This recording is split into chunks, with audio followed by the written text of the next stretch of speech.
नमस्कार मित्रांनो, माझ्या चॅनलमध्ये तुमचं स्वागत आहे। आजचा विषय थोडा वेगळा आहे। तुम्ही शॉर्ट हँड भाषेबद्दल ऐकलं असाल। जे 40+ ज्यांचं एज आहे त्यांना माहिती आहे शॉर्ट हँड काय आहे, पण जे 40 एजच्या बिलो आहेत, त्याच्या खाली आहेत, जे यंगस्टर्स आहेत त्यांना माहीत नाही आहे शॉर्ट हँड काय असतं म्हणून। शॉर्ट हँड लँग्वेज कारण हल्ली कोण शिकत नाही आहे, पण एकेकाळी याचा खूपच मार्केटमध्ये डिमांड होता। आजही डिमांड आहे। आजही रिअल इस्टेट फर्म, कोर्टामध्ये, गव्हर्मेंट ऑफिसेसमध्ये शॉर्ट हँड स्किलची गरज असते। अजूनही जॉब्स अवेलेबल आहेत। तर मी पण बऱ्याच वर्षापासून करतो आहे। मला याचा फायदा होतो नोटिंग करण्यामध्ये। जर एखादं वाक्य तुम्ही साध्या रायटिंगमध्ये लिहायला गेलात तर तुम्हाला 1-1.5 मिनटं लागेल, पण जर तुम्ही शॉर्ट हँड शिकलात तर तेच वाक्य तुम्ही अर्ध्या मिनटात लिहू शकता। तर ह्याचा हा एक फायदा आहे। फक्त तुम्हाला कंटिन्यू प्रॅक्टिस करावी लागेल।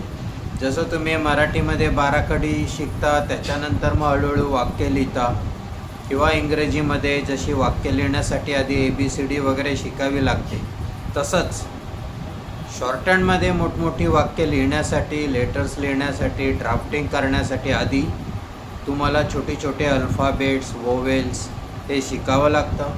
ह्याच्यामध्ये पण बऱ्याच गोष्टी आहेत। काही तुम्ही रेषेच्या वरती लिहावं लागतं, काही अल्फाबेट रेषेच्या खाली लिहावे लागतात, below the line, above the line, असे बरेच प्रकार आहेत, पण ते शिकायला थोडा वेळ लागतो। पण जर तुम्ही कन्सिस्टंटली शिकलात, प्रॅक्टिस केली तर नक्की तुमचा स्पीड वाढतो। याच्यामध्ये तुम्हाला 80 ते 100 वर्ड्स पर मिनिट स्पीडने तुम्ही लिहू शकता।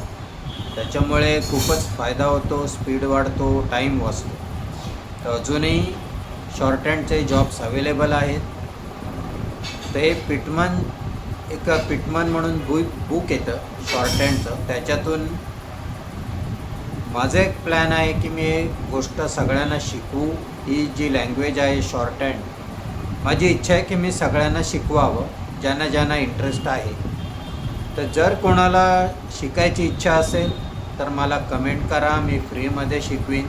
मी फक्त बघीन किती जणं इंटरेस्टेड आहेत, त्यानुसार मग मी शिकवायला चालू करीन। फक्त तुम्हाला प्रॅक्टिस करावी लागेल। एक जस्ट मी तुम्हाला उदाहरण दाखवतो। हे मी 2 वाक्य लिहिले, हे तुम्हाला कळेल की कसा तुमचा वेळ वाचतो। हे बघा, ही जी 2 वाक्य मी लिहिली आहेत, तसं तुम्ही शॉर्ट हँडमध्ये फास्टमध्ये लिहू शकता। त्याच्यामध्ये तुम्हाला बराच वेळ वाचतो। हे मी कमेंटमध्ये पण टाकतो आहे, मग तुम्हाला आयडिया येईल। तर बस एवढंच सांगायचं होतं मला। कोणाला इंटरेस्ट असेल कमेंट करा, मी नक्की शिकवीन। आजच्यासाठी बस एवढंच। Thank you so much.